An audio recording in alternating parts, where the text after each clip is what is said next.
Time for Wellness Wednesday, brought to you by Okami Kai Martial Arts and Fitness in Uxbridge. Look no further for day and evening martial art and fitness classes. You can get all the information that you need on their website, okamikai.com. That's okamikai.com. That's right. Look no further or listen no further than right here, because joining us right now is Scott Campsall and Jennifer Neveu. How are you guys this morning? Good morning. We're doing awesome. Hi.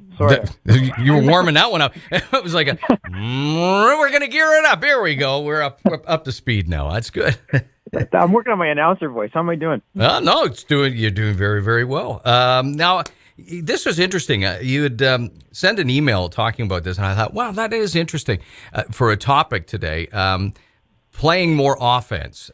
Explain what you mean, the difference between offense and defense. And I imagine this would deal with not only physical, probably emotional, and maybe just stuff in everyday life. So what are you talking about, whether or not you're on offense or defense? Well, from a martial arts point of view, I found, like, I do Brazilian Jiu-Jitsu with my son, and I found just in the last little while, just the way that when I spar with him or when I roll around with him, that because Brazilian Jiu-Jitsu is more of a game, so there's a point where you're trying to score points, and I guess just being a dad, I make excuses as for why I won't do certain techniques, and it's sort of awkward just to roll with your kid. Like, one thing to play fight with them, it's another thing to say, okay, I'm going to try to win at this, which is involving choking and submission techniques and stuff like that. He doesn't have a problem doing it to me. I don't know why I've got an issue, but there's just this sort of, I'm going to let you get away with certain things, and I'm going to, and you come up with excuses. And so taking that, one thing I really like about martial arts is I can take those kind of lessons and put them into everyday life. And so if we're talking about other things like, quitting smoking or weight loss or working out or things like that, instead of making excuses and defending those actions, that we get offensive and we say, okay, you know what?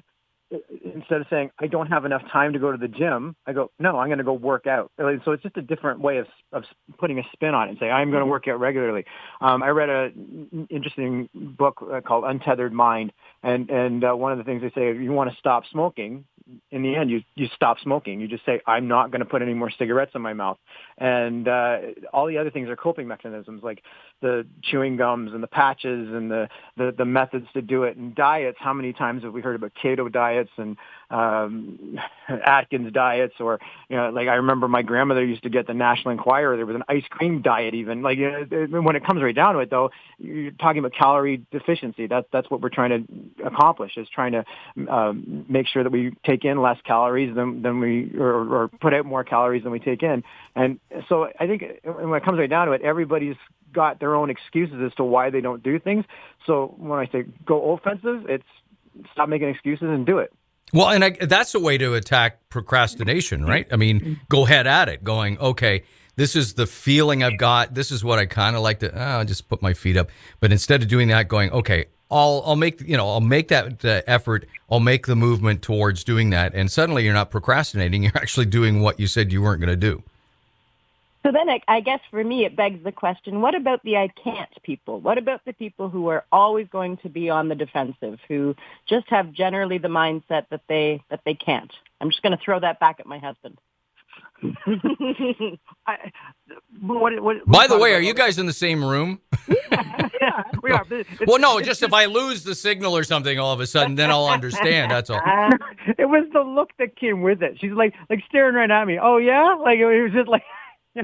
But to me, what is that? I can't. Why can't you? Like, we've got people that are saying, like, we've had in our business, like, now we're at 22 years, and I've had loads of parents sign their kids up for karate, come in, watch their kid even, and yet they'll tell me that they can't do it. But they can still make the class times. They can still, they can move. So again, if you want to do something, make the time for it. Does it come down to expectations? Because in their mind, they're saying, well, I can't do that because look at how good they look. But the expectation is do what you can do. Should be that, I guess, rather than saying, well, I have to be at this level. I have always seen that in karate. Like our end product is really interesting. And if it wasn't, then Jackie Chan wouldn't be rich. Like to watch all the action movies and martial artists like Bruce Lee, like, and the end product is really cool. But getting there is going to take time and effort. And so a lot of people get intimidated by that. And I'm going to throw this back to my wife. Don't you find that with music? And yes, I will give you the same face you just gave me. Meaning the I can't? Yeah, the end product but they're intimidated by actually starting. Yeah, and you know what? I would say the truth with that for all of martial arts, fitness, music is that it's the adults. Somehow we've conditioned ourselves as adults into the I can't, into the defensive.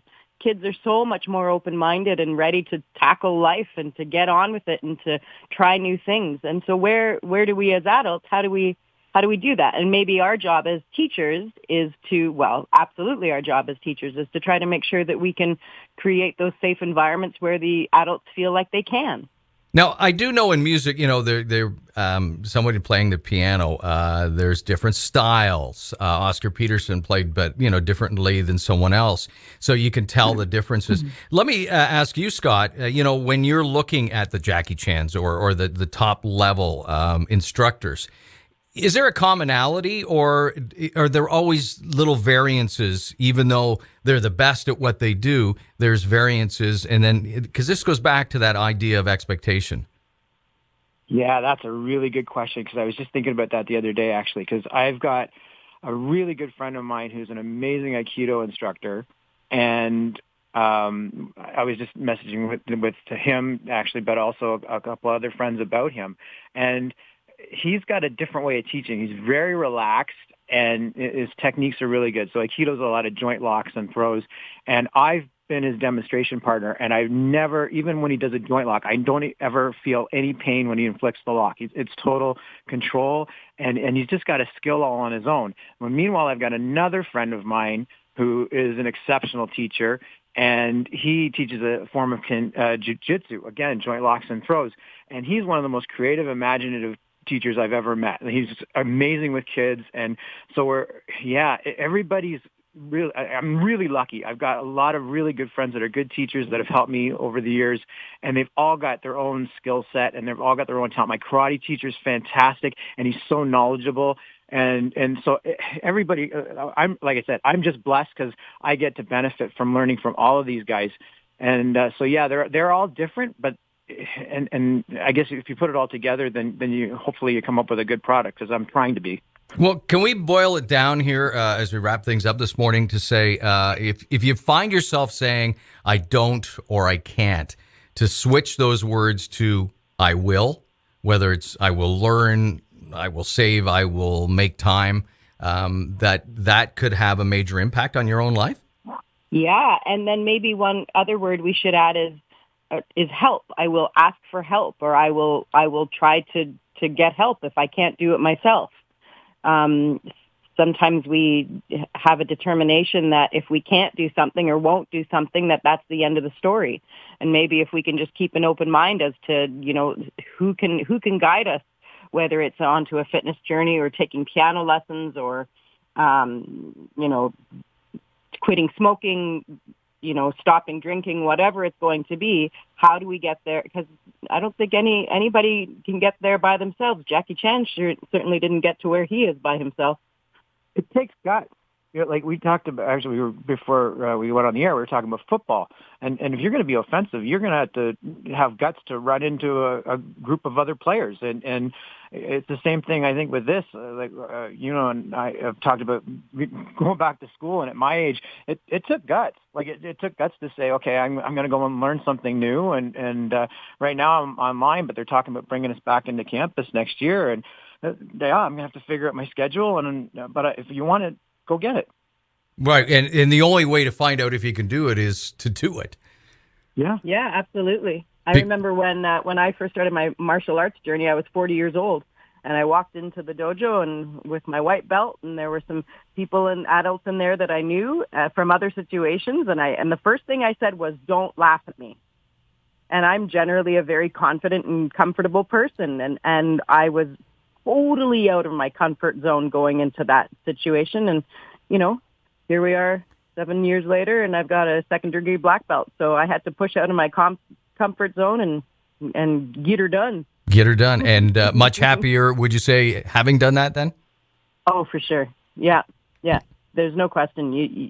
You got to go get your dreams. You got to go get your goals. And sometimes you don't even know what those are until you just dip your toe in the water and try to start swimming. Well, here's an interesting perspective, too, when we think about it, is you suddenly created a new comfort zone, something that wasn't before, right? For sure. And I had no idea. I remember, I used to belong to the gym for years and years and years and saw all the martial artists in and out of their classes, and it wasn't even something that interested me at all. And now I'm very comfortable in my belt and in my gi and teaching and in the dojo. That's where I belong. Well, Scott will do that for you. He certainly does a lot for me. I wanted to wrap this up on a loving note, knowing that you are both in the same room. Thanks for doing some therapy for us, Sam. Well, I'm figuring that it might make the rest of the day go a little better than when we started off. So, otherwise, we could have a different topic next week.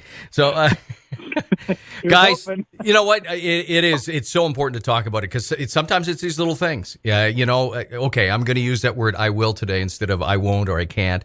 And maybe it does change somebody to do a small thing, but it starts with the small things before we can get to the big things. But always love our chats. Honesty time for me. Like the part of the reason why I wanted to talk about it is just even to motivate me. Like I did put that in our email. Like it's just sometimes you need a reminder.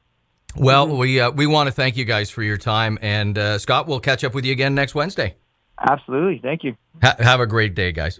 Yeah, you too. Bye. Take care. Bye-bye. That is Scott Campsall and Jennifer Neveu from Okami Kai